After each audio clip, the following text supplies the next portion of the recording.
Zase ráno. A jít do školy. Budu muset zbudit Mary. Ta by jinak z postele nevstala. Mary, vstávej. Je škola. Mary. Tak aspoň rozsvítím. Mary. No tak. Nechtěj, abych za tebou skočila do postele.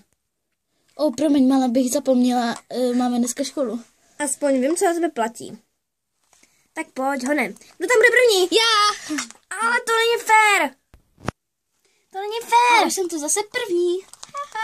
No jo, tak si furt nevychloubej. Taky jo, no. Tak já si vezmu ten koláč. Jo, dej mi taky. Tak si vem. Hele, vůbec, máme chvilku času, tak si můžeme povídat. Co ten tvůj kluk? Jaký kluk? Máš přece kluka, všichni se o tom baví. Ne, nemám. Vypadni z toho stolu. Já chápu, že jsi roztržitá a poznám, když mi lžeš. Promiň, nechci se o tom bavit a žádnýho kluka nemám. Ale máš, nelži mi, prosím, řekni mi to. Ale vážně. Jak se jmenuje? Já ti nelžu. Jak se jmenuje? Do toho ti nic není, vůbec nic není. Řeknu ti to až časem. Takže počkej, až ti bude, co já vím, prostě si počkej. Jestli dovolíš, dojím to. Mary využila toho, že jí odpadly hodiny a šla k sobě domů i s jejím klukem White Blue.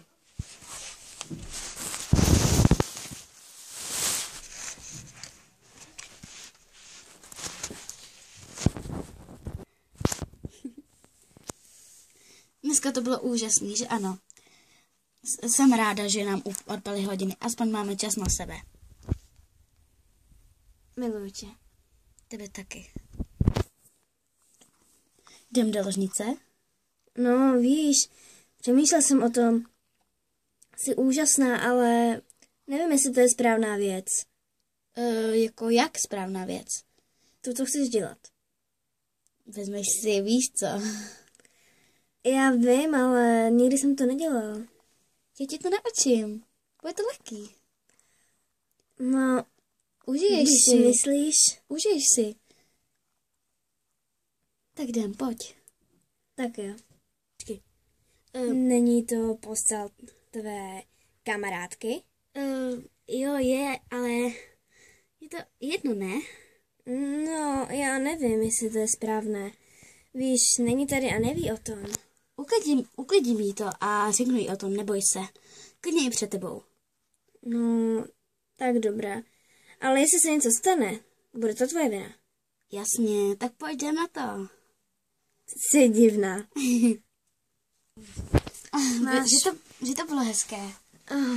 No jo, nevím, jak to vysvětlit rodičům. Buď v klidu, nemusíš jim o tom ani vůbec říkat. Ale to není správné.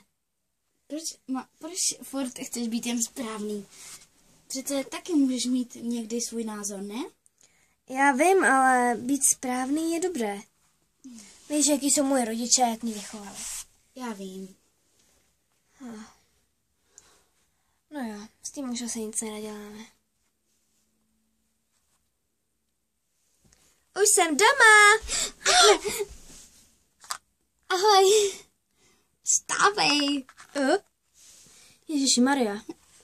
Děláte si mě legraci v mé posteli? Promiň, moje je celkem malá, takže promiň. Vypadni! Vypadni! Dělej! No, tak já spolu už půjdu. Jak jsi mi to mohla udělat? Tak teda promiň, no. Mně se líbil. Co? Dítě mu to můj kluk?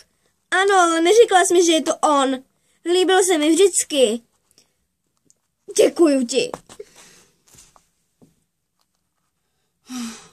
Prostě musí pochopit, že je to můj kluk. Usmíří se Mary a Sára? S kým zůstane White Blue, když zjistí, že ho Sára miluje? A spoustu dalších odpovědí zjistíte v druhém díle.